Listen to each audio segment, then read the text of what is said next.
I thought finding my wife cheating was the worst betrayal. I was wrong. Months after our divorce, her sister showed up at my door with an envelope. Inside, the truth about everything she'd been hiding. My name is Ethan Mitchell, and this is the story of lies, betrayal, and a secret that could have destroyed my family. You won't believe what I discovered. I used to think betrayal had limits. A man can forgive a mistake, maybe even survive an affair. But what I discovered about my wife, Samantha, went deeper than infidelity. She didn't just betray me in bed. She betrayed my family, my business, and everything my father and I built with our bare hands. Months after our divorce, when her sister showed up at my door with a sealed envelope, I learned the horrifying truth. Samantha wasn't just a cheater and a thief. She was running from something much darker. My name is Ethan Mitchell. I'm 44 years old, and this is how my life fell apart, and how I rebuilt it, piece by piece. The kind of crisp fall morning that makes you grateful to work outside. I was finishing a plumbing job at the Oakwood development, hands deep in a water heater, when my phone buzzed. A text from Samantha. Working late. Client dinner. Don't wait up. It wasn't unusual. Samantha worked at Harrison Marketing, managing campaigns for local businesses. Long hours, demanding clients. After 16 years of marriage, I trusted her. Why wouldn't I?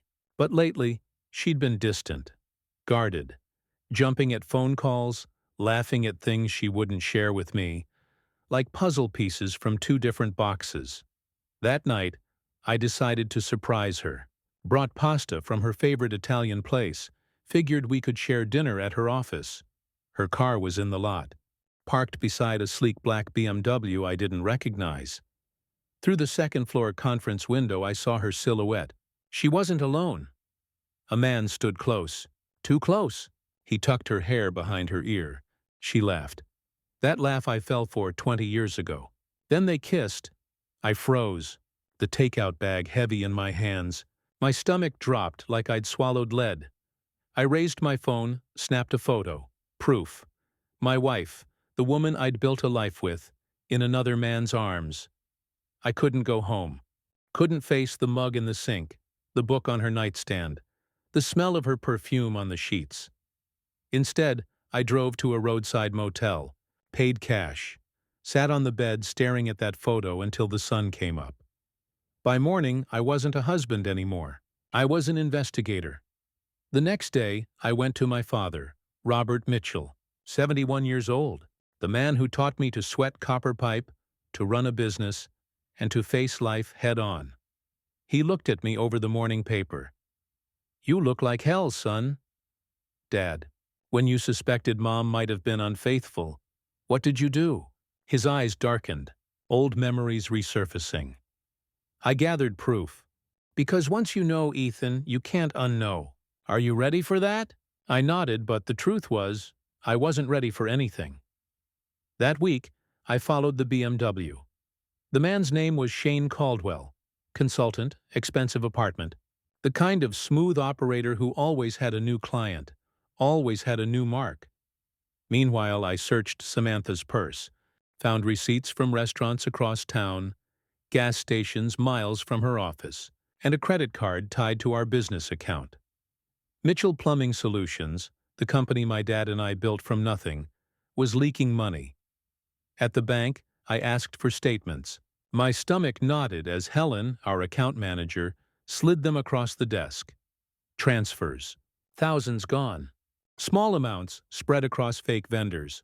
A slow bleed. In 6 months, over $23,000 stolen. Not just cheating. Not just lying.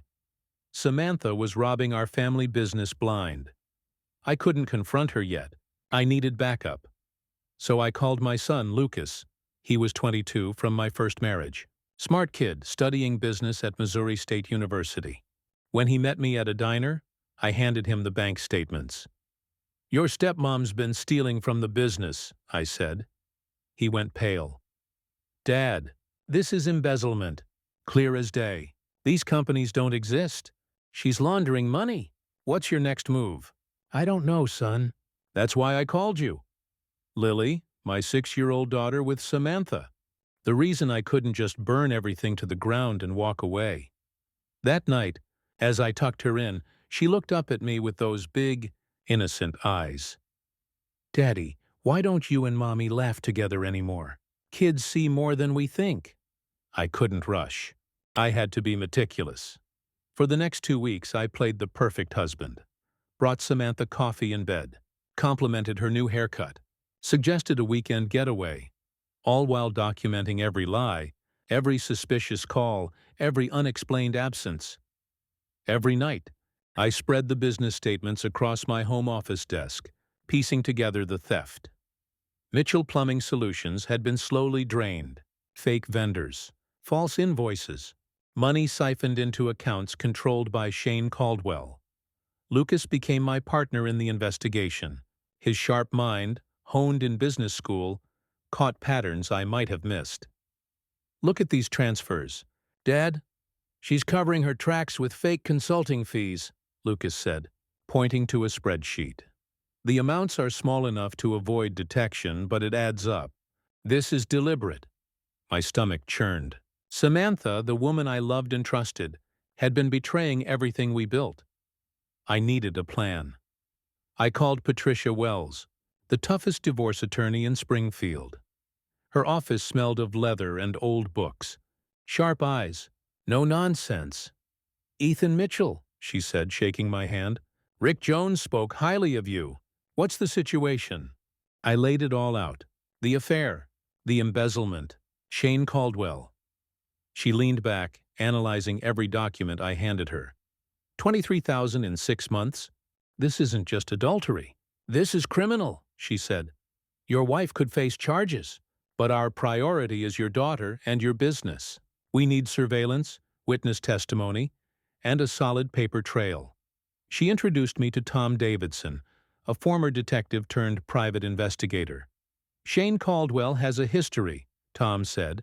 He targets married women with access to money. This isn't his first time. Finally, I wasn't alone. With Lucas, Patricia, and Tom, I had a team. Friday night, Lily was at a sleepover. Samantha came home late, claiming she'd been working on the Henderson account. Same lie she'd told for months. I stood in the kitchen with a manila envelope behind my back. Which client was it? Samantha, the Henderson account, or Shane Caldwell? Color drained from her face. Her purse fell to the floor, contents spilling everywhere. Oliver, I can explain.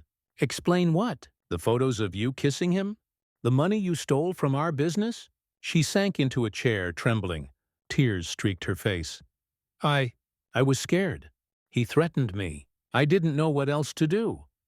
I placed Patricia's business card on the table. Call her Monday morning. You give up all claims to the business and accept minimal custody, or I press charges. Your choice. Samantha sobbed. Broken. The woman I'd loved for 16 years was now a stranger. 6 months later, I moved Lily and myself into a modest home on Springfield's outskirts. Business was thriving. Mitchell Plumbing Solutions expanded. Lucas joined full-time. Contracts poured in. Every night, as I watched Lily laugh in the backyard, I felt pride in what we'd built despite the betrayal. I even started dating again. Nothing serious. Just Sarah, a kind-hearted teacher down the street, who brought warmth and stability to our lives. Then, one Saturday morning, a knock at the door changed everything. A woman, Amy Patterson, Samantha's sister, stood there, holding a manila envelope. Mr. Mitchell, I need your help. My sister is missing. The envelope contained photos, bank records, and a letter from Samantha. She'd been trying to protect Lily from Shane Caldwell. Threats, fear, a desperate plan to disappear.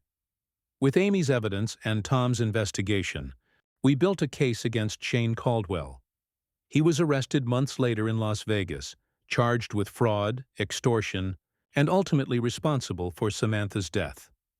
Samantha's suicide had been tragic, but her final letter revealed she had acted to protect her daughter from Shane's manipulation.